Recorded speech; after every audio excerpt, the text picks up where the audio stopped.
your seats as we are about to begin. Tonight's presentation will be recorded by Dave Chatham for viewing after tonight on YouTube under the handle @HWC 40 years. Please take a minute to silence your phones. Tonight we have two candidates who will be running against each other for one Hinckley trustee seat.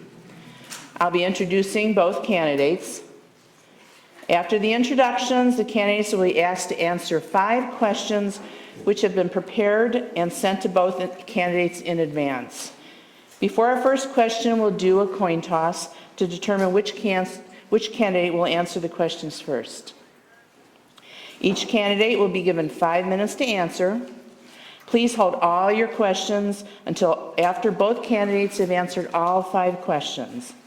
At that time, the audience will have a question and answer period not to exceed 30 minutes, and both candidates will be able to answer all the questions. Audience participants having a question should raise their hands and wait till a microphone is brought over to them.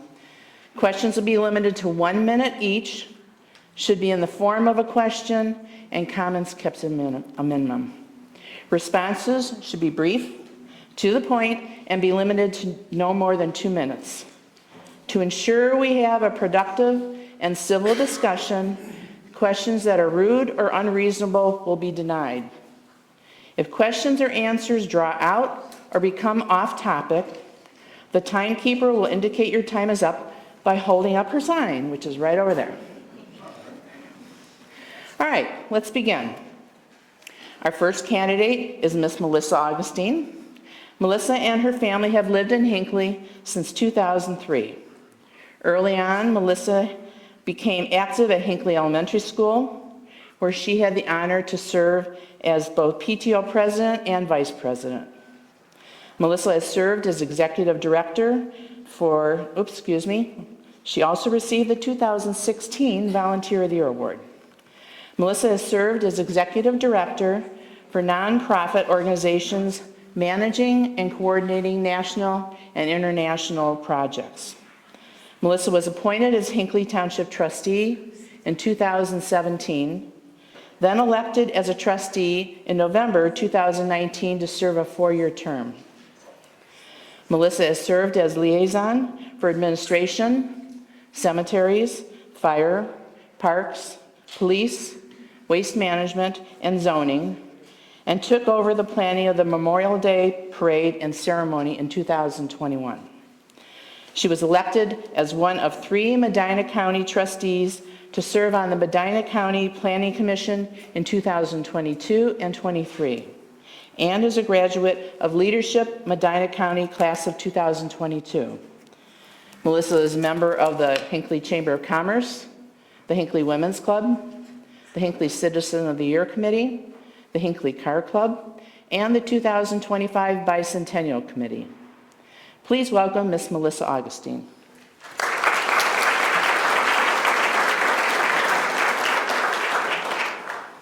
Our next candidate is Miss Cynthia Engelman.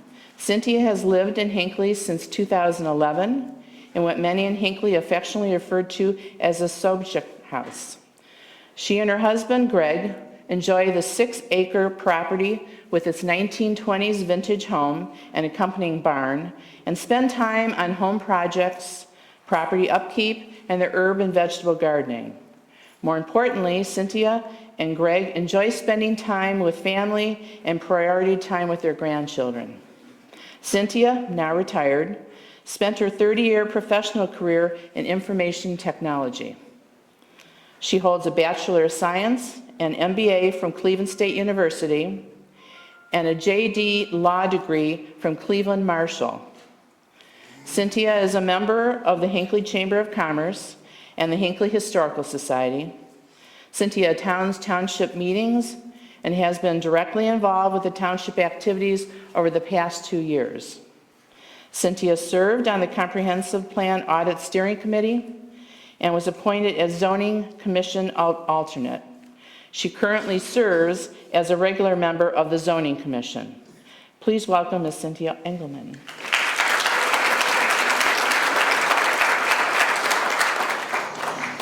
And now we will do a coin toss to see which candidate will answer questions first.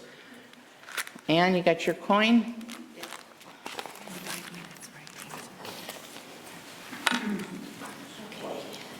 What do you want, heads or tails? Well, this is part of the, This is trick, huh? I'll Yeah. take tails. Okay.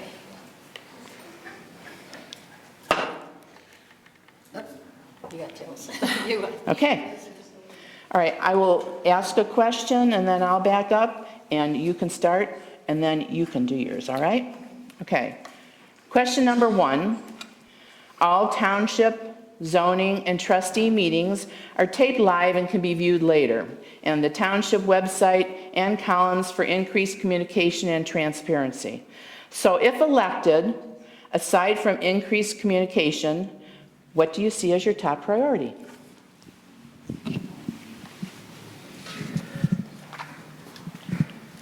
Is this working? It is. Thank you so much. Good evening, and thank you for the introduction. Before we begin, I'd like to thank the Women's Club for hosting this event. I know that many hours of preparation go into a community event like this, so thank you very much to all of you. Orchestrated cookies and so on and so forth. I also want to thank everyone in attendance this evening. Hinckley is my heart. It is where I've raised my children and built my home over the course of the last 20 years. And it means so much to me to see people who are equally invested and here tonight. So thank you for being here. If for some reason I cannot answer your question during this event, or if you want to ask me a question privately, I will be here at the conclusion of this event to answer any questions. One of the things that I pride myself on as a trustee is being accessible. So if you come up with something the next day or two or even a week, feel free to reach out to me and give me a call. One of my campaign promises in 2019 was to increase communication, so I think that this question was kind of for me. But I did want to highlight that we were successful in doing so, and we created the electronic newsletter, virtual meeting system, and new website. And as far as I know, Hinckley is the only township in Medina County that offers a virtual meeting system, so that's something I'm very proud of. One of my core reason for running as Hinckley Township trustee is to continue to listen to the people of Hinckley and serve as an independent voice and true representative of all residents without a personal agenda. The people of Hinckley deserve a strong advocate led by interactions with citizens. I am that person, and that is my priority. Other pressing issues concerning Hinckley that will continue to be my priority include rural preservation, agricultural freedom, road improvements, opposition to a single trash hauler, annexation, the proposed I-71 interchange, wage increases, and last but not least, the divisiveness that's being caused in our small towns secondary to special interest groups. Thank you.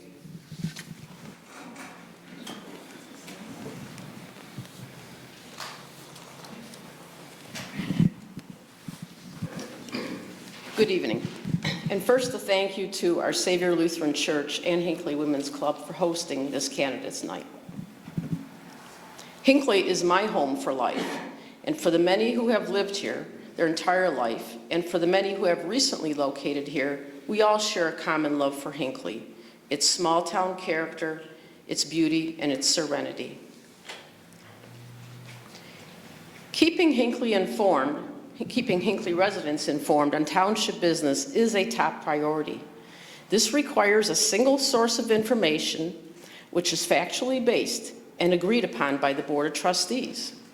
This information can then be distributed in any form, print or electronic. For instance, I have learned from talking with many residents that they are unaware of the status of the annexation at West 130th and 303, or even how it came about, or that the township is now spending $35,000 in legal fees for a situation that could have been avoided had my opponent initially voted for the 15-year 50% tax abatement.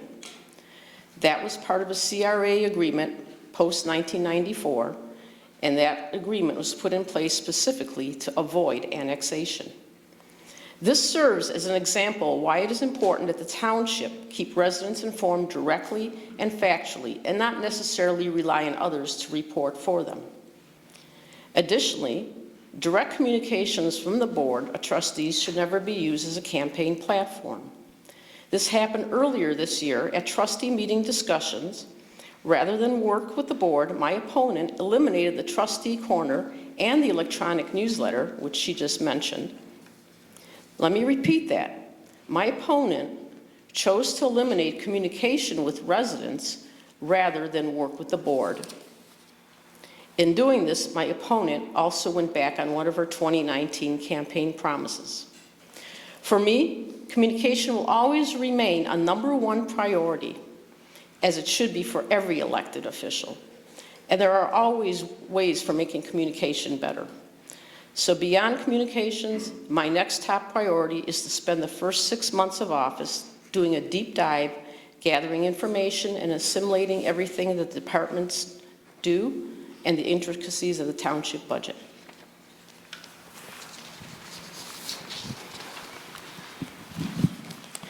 Okay, question number 2 is a 2-part question. Part 1, regarding bringing water to town center and assuming only those who would benefit would be charged. What are your thoughts on this? And part 2, do you think the township should seek assistance from local, county, state, or others to help pay for installing the water line?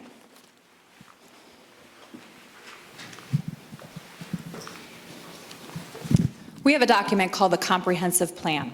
It was traditionally done every 10 years, and it's an opportunity for the public to work with officials to determine priorities in our town, to develop common goals for future planning. As a trustee, this document is my guiding light, and it is outlined as such in the Ohio Revised Code. It also offers public opinion, which I always look for when making decisions on behalf of Hinckley. The last comprehensive plan was done in 2015, and it states on page 64, CS2, support additional water and sewer service in targeted areas.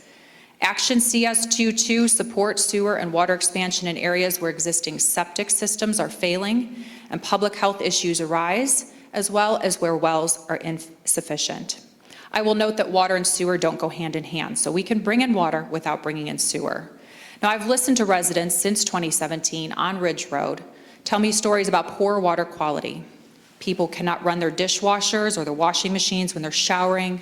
We've got a poor lady who has to turn off all the water to her toilets to fill up a bucket so she can hand wash her dishes. A couple that has to do laundry to laundromat or families' homes so that their lights and whites don't turn out brown or gray. That is why in 2017, I worked with the county to perform soil boring and determine new ways to bring water to town center. Our vital town center businesses and residents continue to suffer from poor water quality, provided by some of the oldest wells in the township. When does it become insufficient, as stated in the comprehensive plan? Should we wait for a public health crisis? Hinckley Township was gifted about $850,000 in ARPA funding, which was initially could only be used for infrastructure. And in Hinckley Township, that meant water. The use of the ARPA funding has since expanded, and the current Board of Trustees has decided to use the funding for road repairs. They also decided to take the traditional road funding and set aside $850,000 to be utilized for capital improvement projects. These monies are still available and can be used in conjunction and bridge the gap to the $1.2 million approximate water infrastructure cost given to us by the Bluestone project. I fully support water infrastructure in Hinckley's Historic Center because the comprehensive plan audit survey results last year indicated that the majority of our community, at 57.3%, were in favor of water expansion in town center, and it propelled me to produce the results that the public requested. I have offered ARPA funding, brought in consultants that asked us to apply for the Ohio Public Works loan/grant in order to be eligible for additional water funding. I have offered 2 grants provided by the county officials, and proposed a TIF for a new business to bring county water in. I simply ask that we research these options. However, each of these endeavors that I've brought to the board have been denied with no further exploration. And none of these options required further taxes on anyone in town. The rationale for denial is that the opportunities that I presented would only benefit a few. However, the same board just approved the same Ohio Public Works loan/grant for road repairs of Valley Brook Boulevard and Salem Court, which are roads that few use. The current board sent a letter to Town Center property owners asking them if they would be willing to be assessed by the county and connect to county water infrastructure at a cost of $32,000 to $50,000. Anyone who didn't respond to the letter was a no. Our town center would have met the threshold had two businesses stated that they wanted water. I tried to have the water go back out to the no responses, and I was denied. Highland Schools has agreed to the assessment for the new Hinckley Elementary School. Residents and business owners continue to squander thousands of dollars on water, quality, testing, and plumbing needs. They deserve quality water. Our children deserve quality water. I will note that our zoning laws will protect our town center from overdevelopment, which is a concern that I hear from the public. Lastly, our town center, including our township buildings, deserve protection from fire. I am unaware as to how many businesses in town center have fire suppression systems. But I can tell you that a fire in town center would be detrimental. As a steward of Hinckley, it is my job to consider the health, safety, and welfare of our citizens. Water infrastructure in town center is important to ensure those things, and I believe that we should explore all options.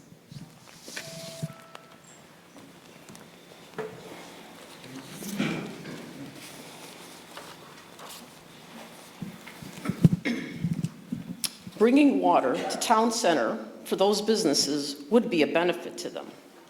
This is something those businesses could do at any point in time by going to the county to petition a water line if they're willing to pay for it.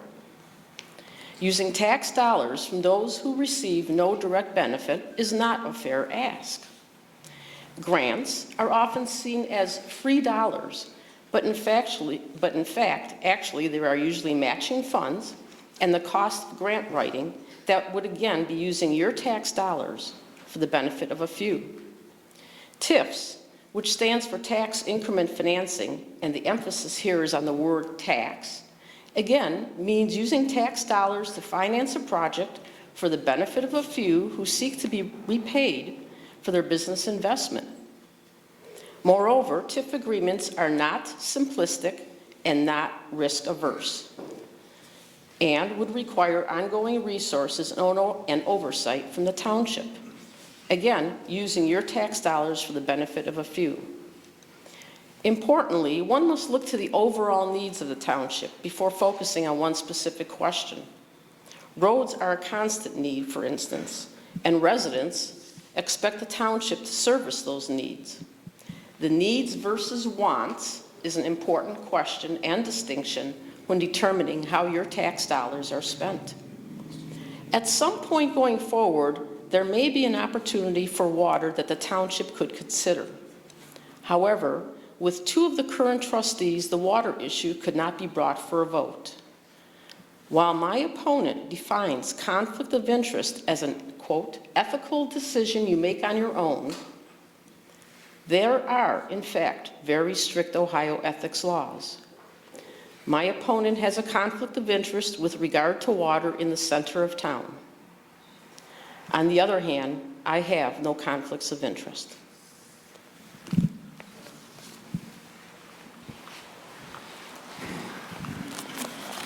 Okay, question number 3. The zoning commission, not the trustees, is the legal body charged with approving all residential and commercial building in the township, including construction standards, setbacks, building heights, square footage, and so on. What improvements, if any, do you think should be made to the township zoning code? Thank you, Pat. I don't know who came up with these questions, but they're good. So for everyone's understanding, Hinckley Township consists of 3 boards. The Zoning Commission acts as the legislative branch. They are tasked with writing the zoning codes and the zoning resolution and ensuring that all developments and buildings meet those codes before they're built. The Board of Zoning Appeals acts as a quasi-judicial board and is tasked with interpreting the zoning resolution. to provide variances to businesses and residents, and issue permits for business uses. The Hinckley Board of Trustees serves as your executive branch and is the final deciding board in making changes to the zoning map, as well as amending the text or definition in the zoning resolution. So it's funny that this question was asked because at the September 19th trustee meeting, I asked the Board of Trustees if they would support a request to the Zoning Commission to adapt the zoning code. I requested that architectural design standards be established for the new B3 historic district that was just approved last year, and that's where we're sitting right now. It's this district right here. Architectural design standards have been a directive in the 2015 comprehensive plan, as well as in the comprehensive plan audit performed last year. My opponent sat on the comprehensive plan steering committee last year and was aware of these directives. However, she was one of the zoning commission members that did not feel it was a topic that should be pursued in January of this year when it came up. Fast forward a few months later, and my opponent mentioned multiple times that she had concerns about the design of the new Bluestone project after she decided not to implement design standards in January.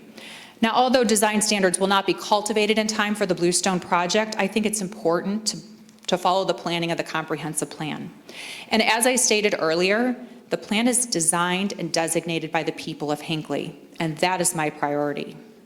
Now, many residents might think that conservation developments are a topic that need to be reviewed, and I respectfully disagree. We have not seen a conservation development proposed or approved while I have been in office, and I attribute that to the zoning resolution changes that allow for a yield plan. The yield plan turns off a lot of developers because it requires them to show their plan as a conservation development, but also as a 2-acre standard development. Further, I worked with the 2021 Board of Trustees to change the front setbacks to 300 feet so that we do not see these developments from the road. The current zoning commission is working on side setbacks now so that they can further detail what a conservation development looks like. Many people don't understand that conservation developments require 100 acres and access to water and sewer. The amount of developable land for conservation developments is limited in Hinckley. What else would I like to see changed in zoning? Senior housing is a topic that I think should be better defined. It is a part of our zoning from what I can document back to 2002, and it's extremely vague in definition. I would also like to see a definition for recreation, which is a permitted use in Hinckley zoning, but it's not defined. Lastly, I would like to see language that aligns with my request about architectural design standards, and that's about lighting. This is in an effort to properly light sidewalks, parking lots, and streets without causing light pollution to neighboring properties.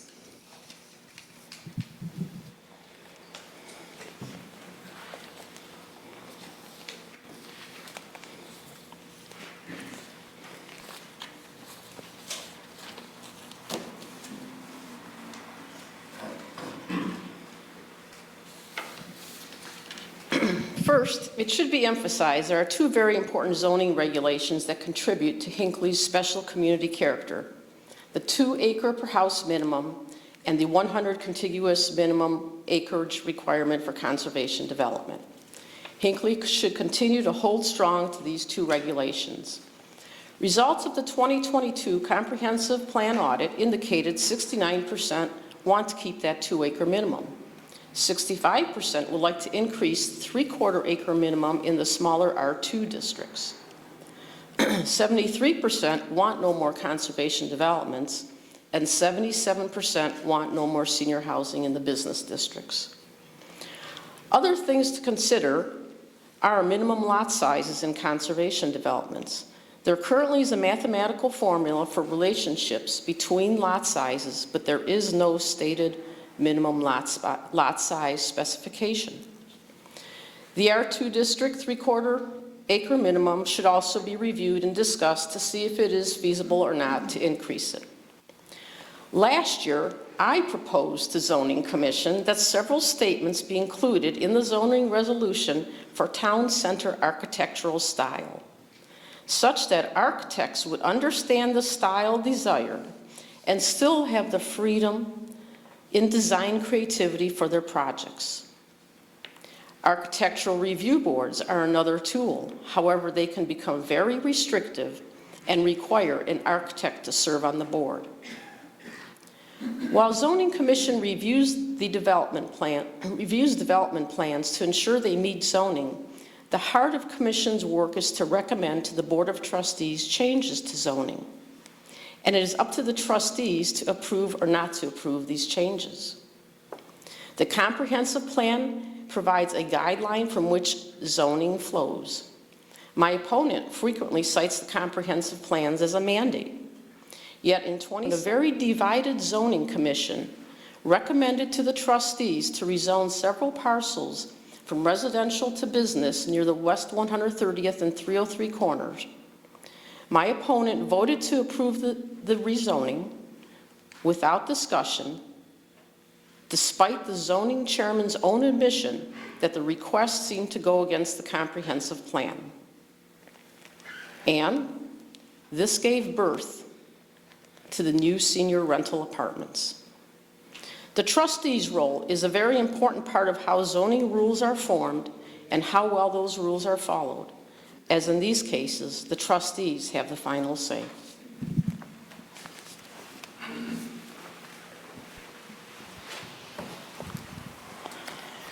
Okay, question number 4.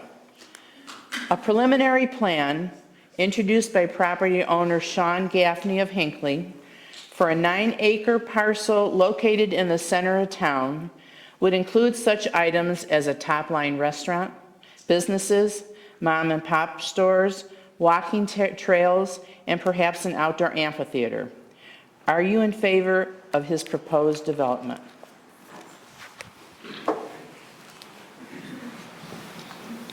Trick question. Mr. and Mrs. Gaffney and their team presented the project Bluestone, which we've discussed earlier already this evening, at a trustee meeting, at which time I publicly stated that I thought it was a community-minded project that reflected the character of Hinckley. This project, like all developments, does not come before me as a trustee for approval or denial. It goes before the Zoning Commission, and it is still under review. As a trustee, I will not offer an opinion, as I do not wish to influence any members of the Zoning Commission. My opponent, who sits on the Zoning Commission, should not offer an opinion either, since the project is still under review and will be on her desk next week. I don't want for much.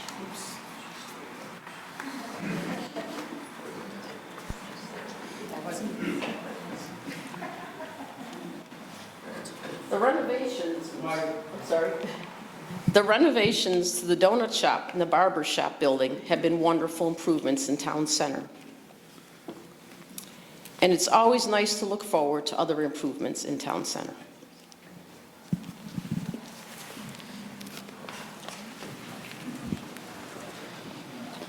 Okay, question number 5. With the population of the township growing, there will be increased demands for services from police, fire, and the service department. What can be done to ensure there are funds to pay for the increased demand?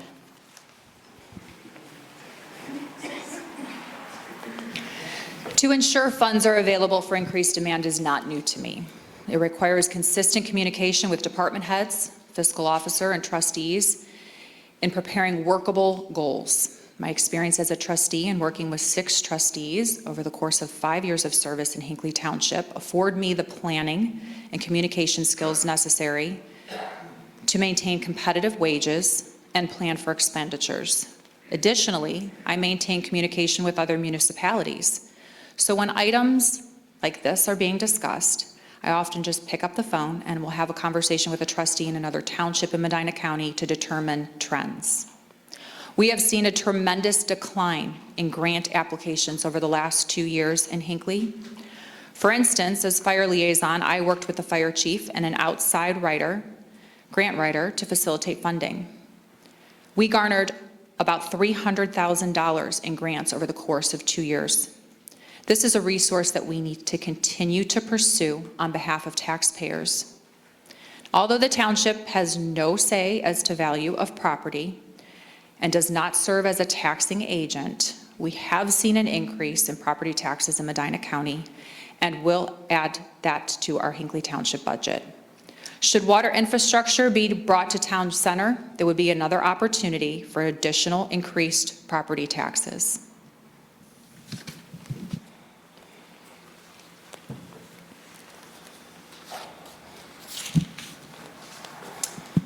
The police and fire departments are principally funded with levies, and it's for the voters to decide upon renewals and any future levies. The service department is funded from various sources, such as the gasoline tax, motor vehicle license tax, roads and bridges, which are restricted funds, meaning they can only be used for specific purposes, and then also from the general fund. The township's fiscal officer does a very good job in keeping trustees informed as to budget and expenditure statuses. At the beginning of each year, the trustees receive an annual appropriations report by fund, which cannot be exceeded. It is important for trustees to work with the fiscal officer to understand the budget and to plan for any demands. Likewise, having the right people in the right roles to manage and maximize resources in their departments is important. This means having strong department heads who not only manage daily operations, but who have a future planning orientation. In this regard, I have done my due diligence and sat with each department head to discuss their needs, and am confident and encouraged by the outstanding job they are doing. The township has been very steady in holding to a relatively slow population growth as compared to the larger townships of Montville and Brunswick Hills. In 2000, Hinckley was the second largest township in Medina. In 2020, it dropped to fourth, with a growth rate of about 19% over those 20 years. This as compared to Montville and Brunswick Hills that grew at over 100% in that same 20-year period. Even more interesting is that smaller townships such as Sharon and Liverpool, who also have experienced high growth at rates of 41% and 33% respectively. I believe Hinckley Fire, Police, and Service Departments have done and will continue to do an incredibly wonderful job servicing our community.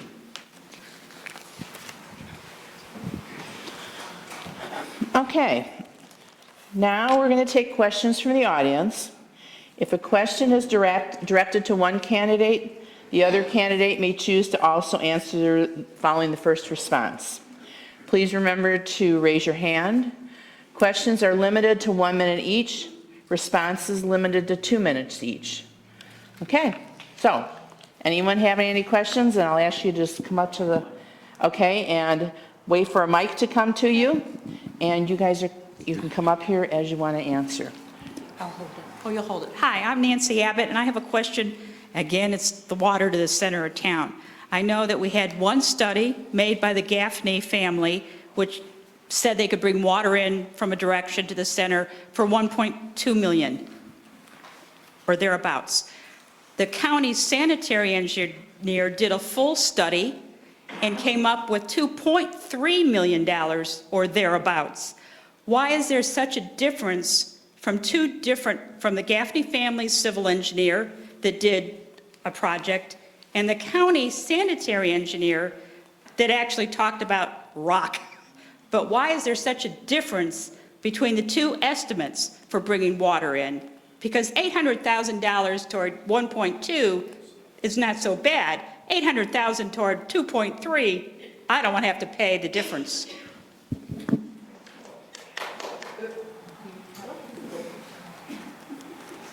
Thank you for your question, Nancy.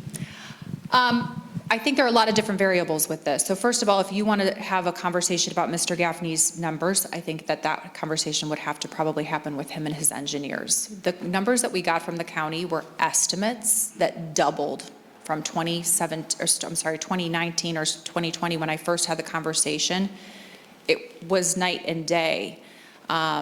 I think that when we were talking about those numbers, there were 3 different ways to bring in water to town center. You mentioned rock, that would be down 303. That was the soil boring I did with the county back in 2017. It is possible to bring water that way, but it is one of the most expensive ways.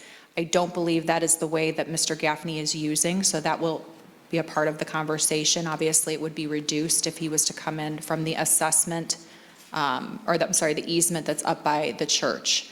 And I think that is the way he talked about. I believe his attorney also said that they looked at Mattingly as an option, and they met with Jeremy Cinco from the Medina County Engineer's Office and looked at their numbers as it correlated to his numbers. So I think the differentiation was a calculation based on an estimate versus actual engineering.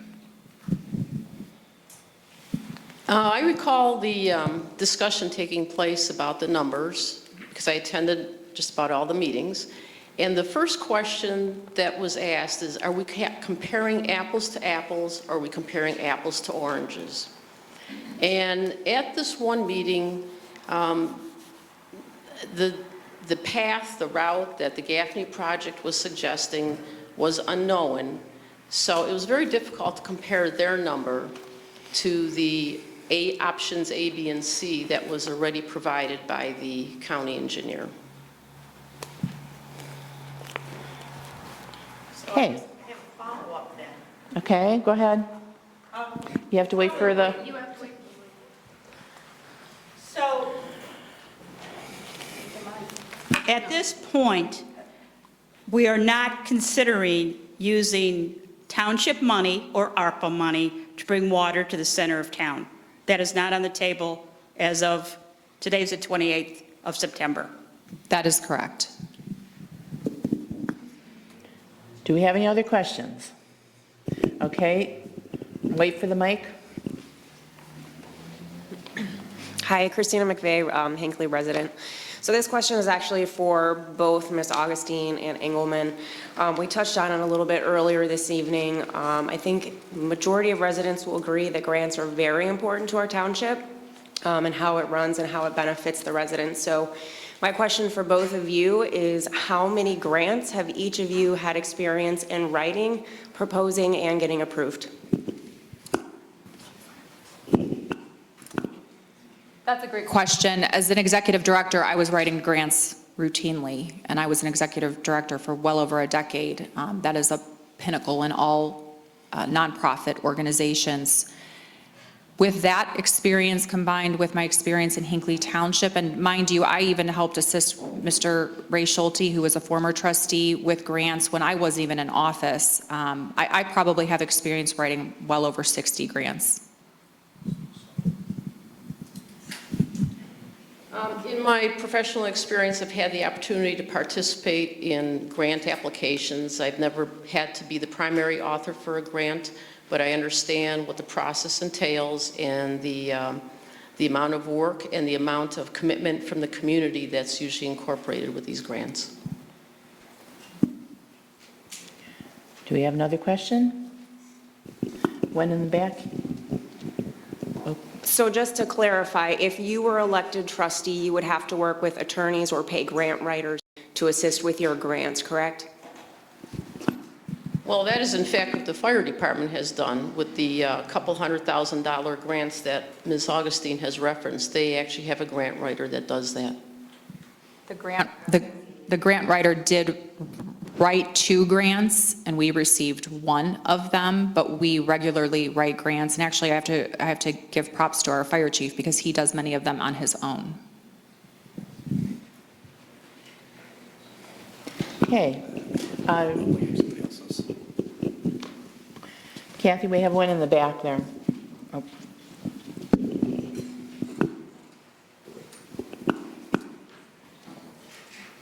Good evening, ladies. My name is John Kalis, and I do have a question. Terminology and definitions are important to planning.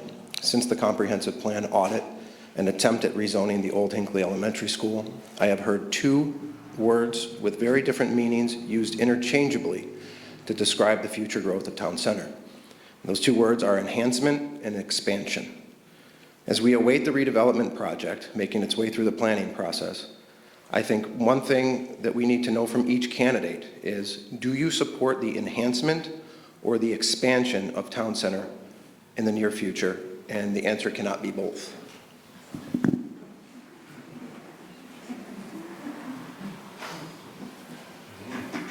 So that means the answer can be neither, right? Just checking.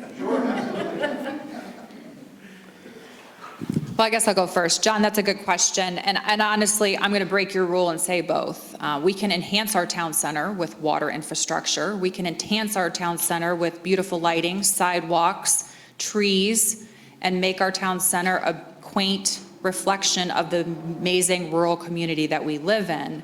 We can also expand our town center as long as it coincides with the comprehensive plan's future land use map. And that is not a large expansion, but it is a planned expansion, and it is a directive to the Hinckley Township trustees as indicated in the Ohio Revised Code. I think the comprehensive plan really addresses the enhancement of town center over the expansion. And when it says the enhancement of town center, we're talking about some of the appearances and the structures, but not necessarily a gross overexpansion by creating a larger footprint. That is not what is meant by enhancement. Do we have any other questions? Kathy, you have one right there. Got a couple. I'll pass it. Oh, sorry. I guess I'm on, right? Can both of you, or at least one of you, explain what relationship, if any, there is between Hinckley and the trustees and the Cleveland Metro Parks, especially when it comes to things like, renovating the spillway? And is there any kind of a liaison with the Metro Parks? Thank you. There is no liaison. I think that Trustee Schulte served as liaison to the Cleveland Metro Parks. We really have no working relationship with them. They do their due diligence and try to communicate and update us as to happenings. We have a mutual aid agreement that allows our police and fire to work within the Metro Parks. But other than that, there really is no relationship. I have been the contact person for the Metro Parks over the course of the last couple years in working with them regularly on just calling them and asking questions and being accessible to them when they have questions on behalf of Hinckley. I mean, these are two different entities, but the Metro Parks have come to trustee meetings to seek partnership, in particular when they were preparing a grant for the huge dam restoration project. They were seeking a letter of support from the trustees. So in that sense, there's a working relationship. And I will note that I orchestrated that and also asked them, as well as the Medina County Parks and Western Reserve Conservancy, to come in and speak to our residents so they had a better understanding about how they can preserve their property should they choose to, and the options that they had to do that.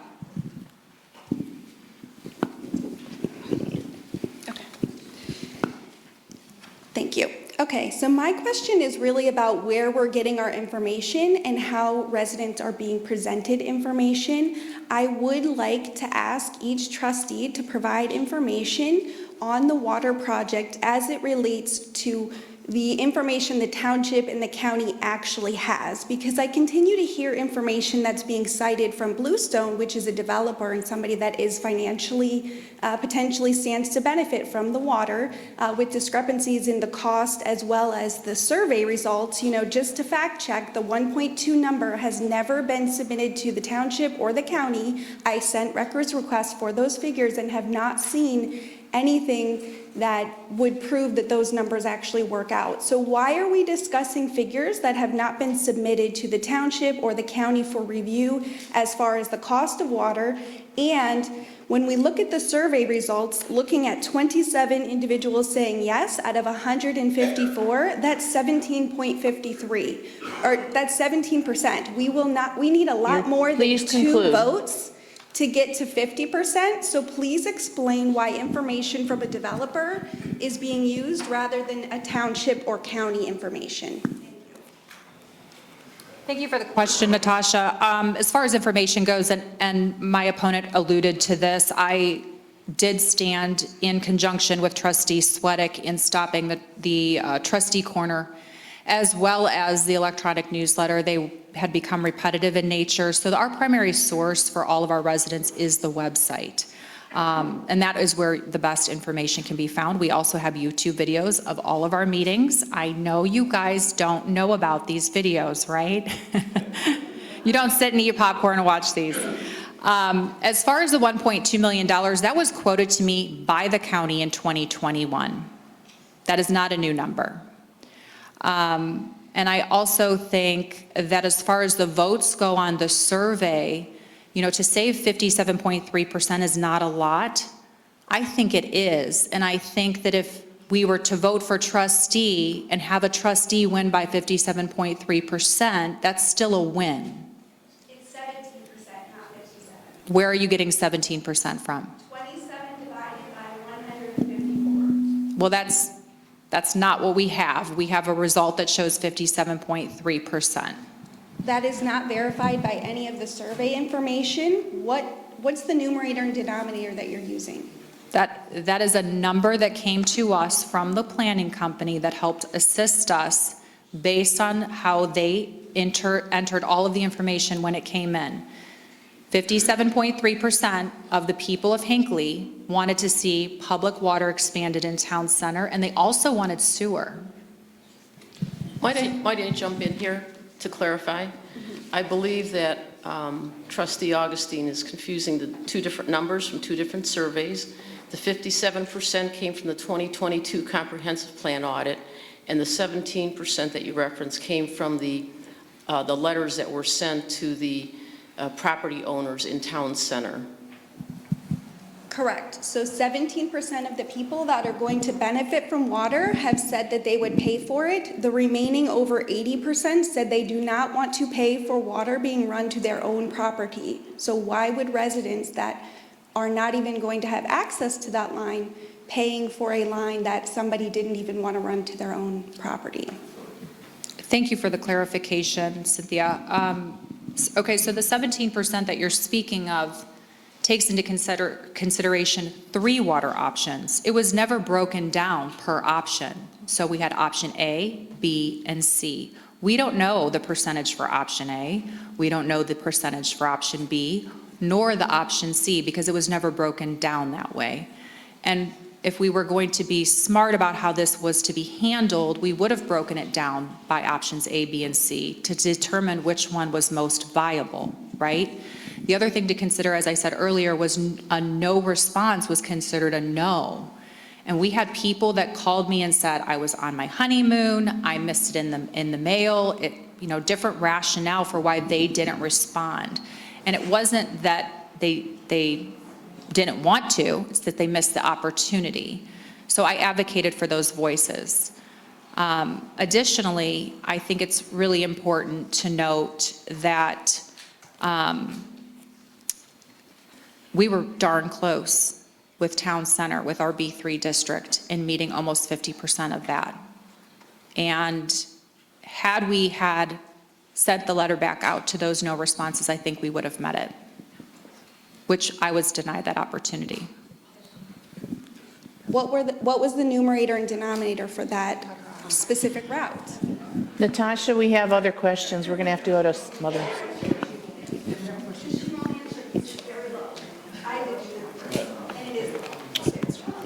Okay.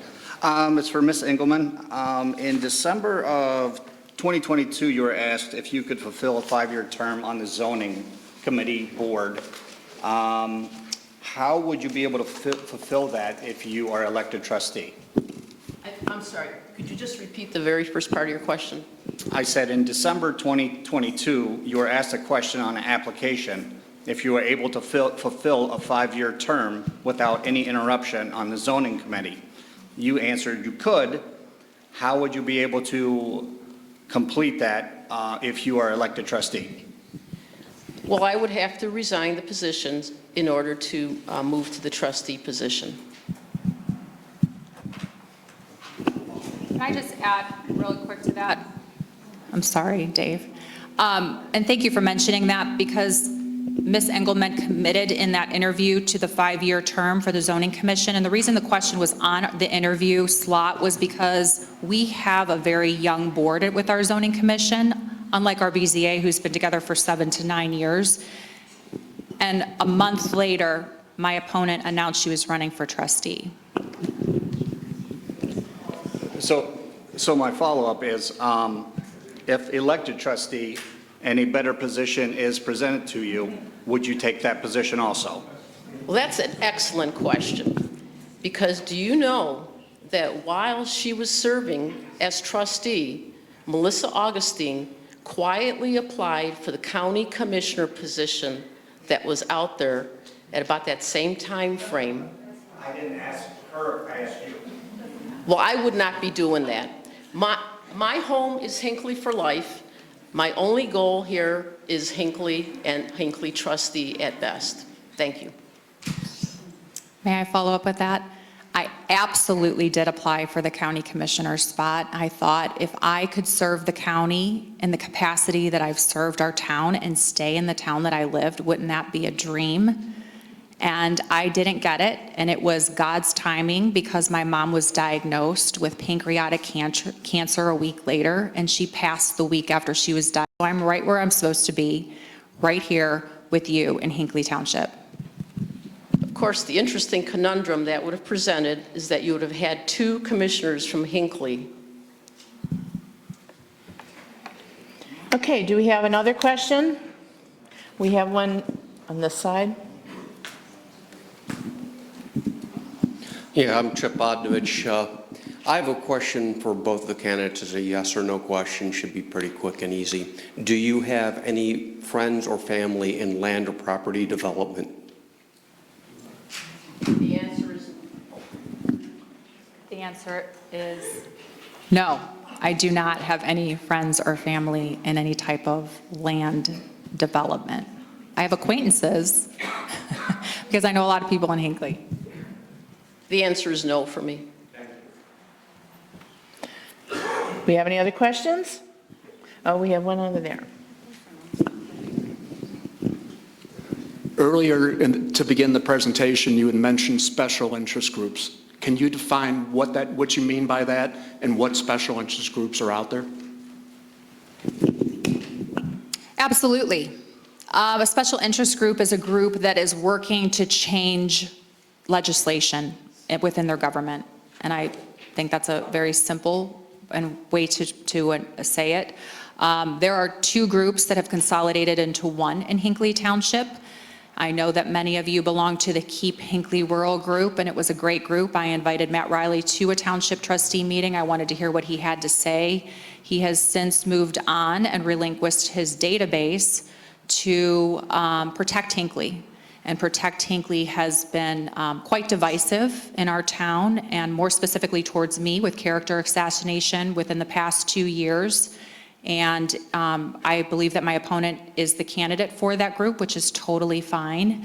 But I imagined that she would handle things a little differently. And I just want to tell you, Cynthia, that I will not stoop to the mudslinging or character assassination or false accusation or partial insinuations or information that this group has done to me. I will never treat you that way. That is not how I behave, and that is not how Hinckley Township behaves.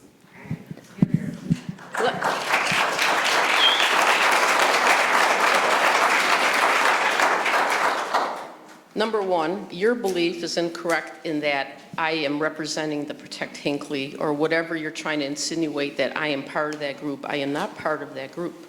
But having said that, it is my belief that special interest groups form because they feel there's a lack of leadership. It's important to listen to what these groups say. And I guess, what is a special interest group? Is it that they are there to change legislation, or is it a group of people who have some common interests, such as a Hinckley Car Club, or the Hinckley Gun Club, or the Women's Club, or the Garden Club? But what's important is to find the commonalities between them and unite this town rather than divide it. We need true leadership to unite this town.